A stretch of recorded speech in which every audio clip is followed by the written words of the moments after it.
The sales of cocoa substrate to the professional horticultural industry in Europe started in 1989-1990. And since then, the product has been used as a substitute for potting soil as well as an alternative for rock wool. The use of cocoa as a growing substrate has considerably increased over the last few years. This is due to the high quality of the product and the environmentally friendly nature of the substrate. Cocoa substrate is made up of little grains, which are obtained from the shell of the nut of a coconut palm. It is in fact a byproduct from the cocoa fiber production. In 1862, the Royal Botanical Society introduced cocoa dust as a growing substrate. However, due to the rather poor quality, the substrate caused too many problems when used for short cultures. In 1994, a real breakthrough occurred as a special production process was developed, which facilitates the pre-treatment of cocoa. CANNA is, without any doubt, a pioneer from the early days in the field of research. It is therefore not surprising that in 1995, CANNA was the first company to market buffered cocoa that meets the RHP regulations.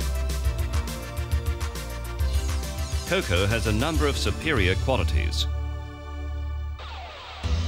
Plants take root more intensely in cocoa dust and develop more fine root hairs than with other substrates. This is due to the fact that cocoa grains are made up of capillary microsponges, which can absorb as nearly as 1,000% of their own weight in water. This results in an enormous supply of water, air, and 100% absorbable nutrients, by which an improved crop development is facilitated.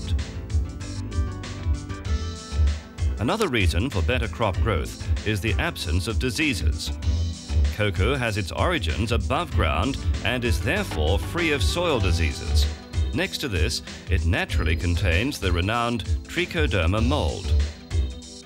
Thanks to the high content of lignin, it is possible to cultivate on CANNA cocoa during a long period without the risk of it settling or bedding down and with maintenance of a nearly consistent air-water balance. Good quality cocoa can safely be reused several times. Potting soils often consist of peat, which has the disadvantage of settling down easily. Mixing the potting soil with 40% of cocoa results in a lighter mixture that will not settle anymore. Not all cocoa products being sold are suitable for the professional grower. Just as with potting soil, there are considerable differences in quality. Big differences can be found in the salt content, size and structure of the grains, used buffering and composting methods. A low salt content in the cocoa dust is essential for good crop development. The high-quality cocoa dust from CANNA has been soaked in fresh water and is low in salt content. This in contrast with cocoa dust originating from other producing areas where seawater is used for soaking. In addition, CANNA cocoa undergoes a composting process of at least 3 months. After it has been buffered and rinsed by way of a special treatment in the Netherlands, it meets the strict RHP regulations.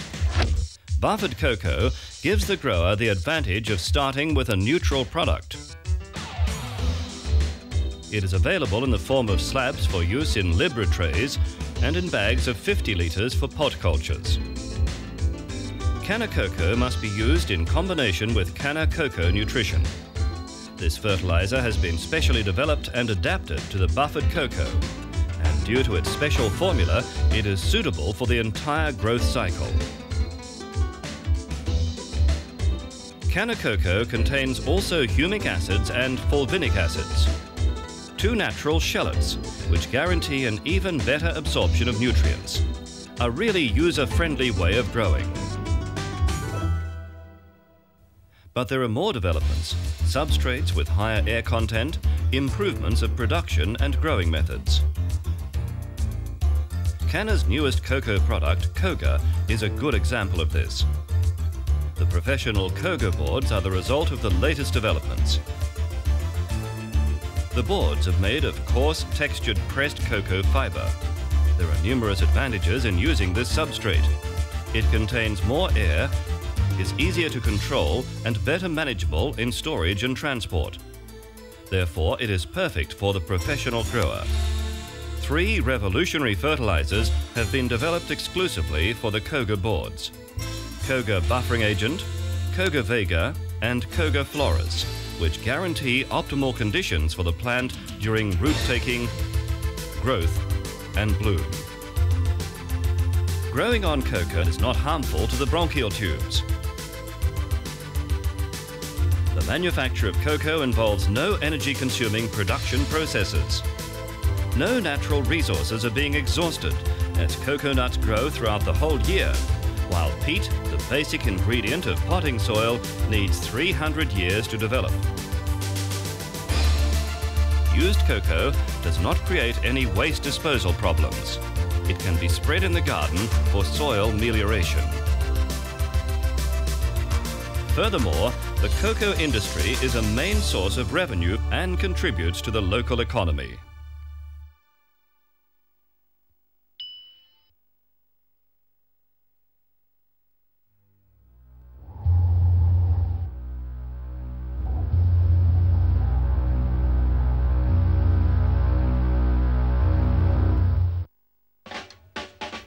CANNA Coco is an easy medium to grow plants on.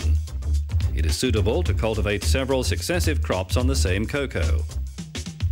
In this film, we will show you just how easy it is. Cultivating in pots or on slabs is comparable. In this film, we show slabs. Make sure there are holes at the bottom of the slabs. These holes are necessary for a good drainage. Before you put the plants on the slab, you need to bring air into the slab. This is necessary to obtain an ideal air-water balance in the slab. Place the slab in the tray. Cut holes in the slabs on the spots where you will put plants. Push the cocoa in the plant holes a bit aside, so that the plants will stand firm in the cocoa from the start. Now the cutting is placed on the slab. It can be done standing in the cutting block, on a starter block, or in a Peter's pot. There are, of course, many other ways to place the cutting on the slab. As soon as the cuttings are placed on the slabs, it is recommended to use Rhizotonic because it stimulates root growth. Pour Rhizotonic and spray the leaves with it as well. Now it is time to fertilize the plants using CANNA's uniquely formulated cocoa nutrients, Cocoa A and B. Start with an EC of 1 to 1.5. The plant is in the growing or vegetative phase. Increase the EC during the cultivation. Add cannazine to stimulate bio-life in the slab and to achieve an optimal condition of the CANNA cocoa. Check the pH and EC of the medium regularly by taking samples. As soon as you change to 12 hours of light a day, the plant gets a signal to flower. About 1 to 3 weeks later, the plant growth is tempered and it starts to bloom. Start adding PK 1314 4 weeks before harvesting. This results in big and firm crop development. These plants are ready to be harvested.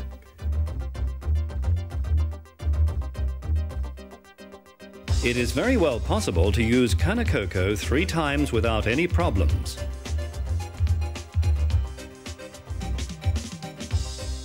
If you reuse cocoa, we advise you to rinse the substrate with double doses of cannazine after harvesting.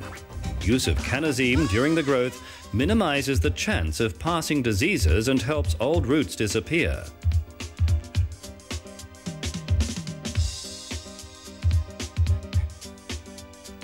Let the rinse substrate rest for a day and you can start again.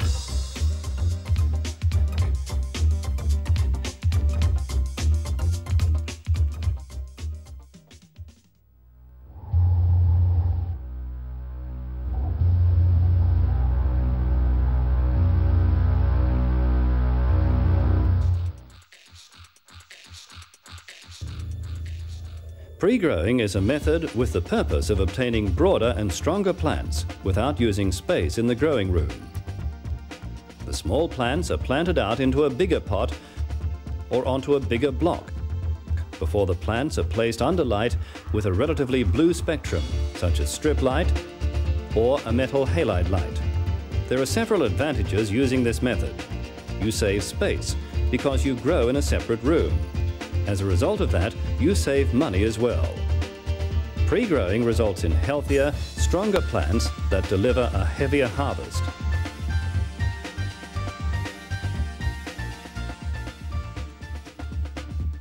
Another way to pre-grow is in a Peter's pot.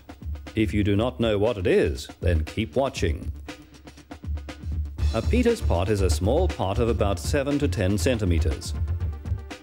Fill the Peter's pots with CANNA Coco. Put a rooted plant in every pot. Dip the pots in the rhizotonic and spray the leaves as well. Rhizotonic contains useful minerals that are important for the root development.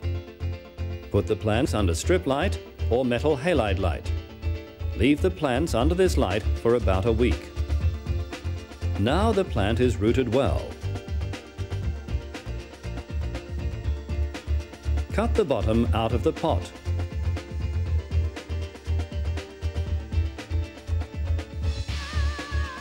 Put the plant with the pot on the growth medium. Repeat the pouring and spraying treatment with rhizotonic. The plants start to root in the medium immediately. The plants are ready to start blooming now.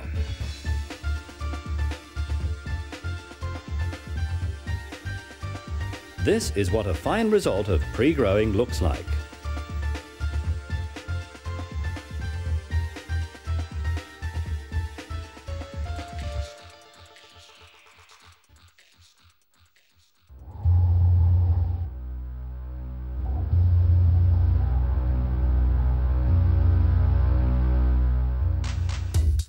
Reproducing by cutting is ideal if you are interested in cultivating your own favorite species. The plants will grow up evenly, you save money, and the risk that your plants get infections from outside are diminished. The most important condition for making good cuttings is a healthy mother plant. Put the starter plugs on a cutting tray and dip the tray in water. A tip: add trichoderma to the water. This stimulates root growth and provides protection from molds. Dip the tray with the starter plugs in the solution and wait until the plugs are saturated.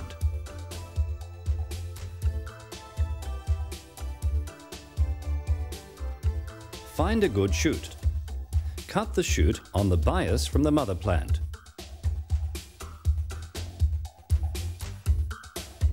This is your cutting. Remove the biggest leaves from the cutting. This prevents too much evaporation. Dip the cutting in the rooting powder or rooting gel.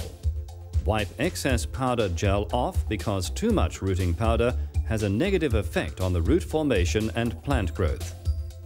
Use trichoderma powder as well to kill possible present germs. Squeeze excess water out of the starter plugs. If they are too wet, mold will be formed. Place the cuttings in the holes that you made for this purpose. At the beginning, the leaves of the cutting will be limp. It will disappear automatically. It is convenient to use a cutting box. If you don't have one, a plastic box covered with plastic film will do. Open the slide valves of the cutting box for ventilation before you place the cutting tray inside. Sufficient air is important for the plant. It prevents mold. Cuttings grow perfectly well under strip lighting. Make sure that the humidity in the box is minimal 75%. The cuttings will root best if the starter plugs are not too wet. Do not water the blocks for a couple of days. When the plugs get too dry, then dip the tray in water again. Be aware that the cuttings get irreversibly damaged if the starter plugs get too dry. After 7 to 10 days, the roots will be visible and the cuttings are ready to grow.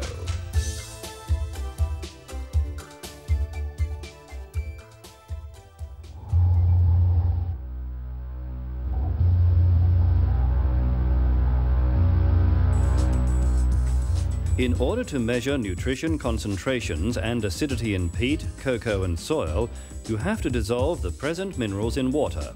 The dilution factor that is used differs from country to country. In Holland, we use 1 part substrate in 1.5 parts of water. With the results, it is possible to take steps and adapt the nutrition pattern if necessary. In order to define the nutrition condition of the substrate, we start by taking a sample. The sample has to be a representative average of the root environment. Scoop a bit of substrate out of the root environment from as many as possible different spots. Put the gathered substrate in a bowl. To measure correctly, the samples must have the right humidity. The air pockets need to be saturated with water. If the substrate is too dry, it needs to be moisturized with demineralized water.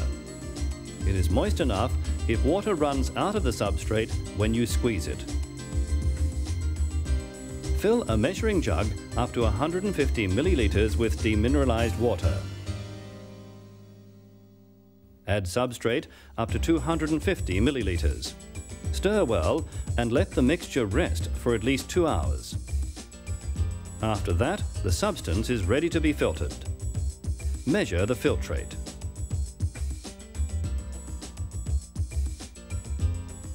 If the EC is lower than 0.6, then you need to increase the nutrition concentration in the nutrition tank. If the EC is higher than 1.2, then lower the nutrition concentration by adding water, or rinse with clean water. A good pH lies between 5.2 and 6. A pH that is too high or too low can be adjusted by altering the pH of the nutrition upwards or downwards with CANNA pH adjusters.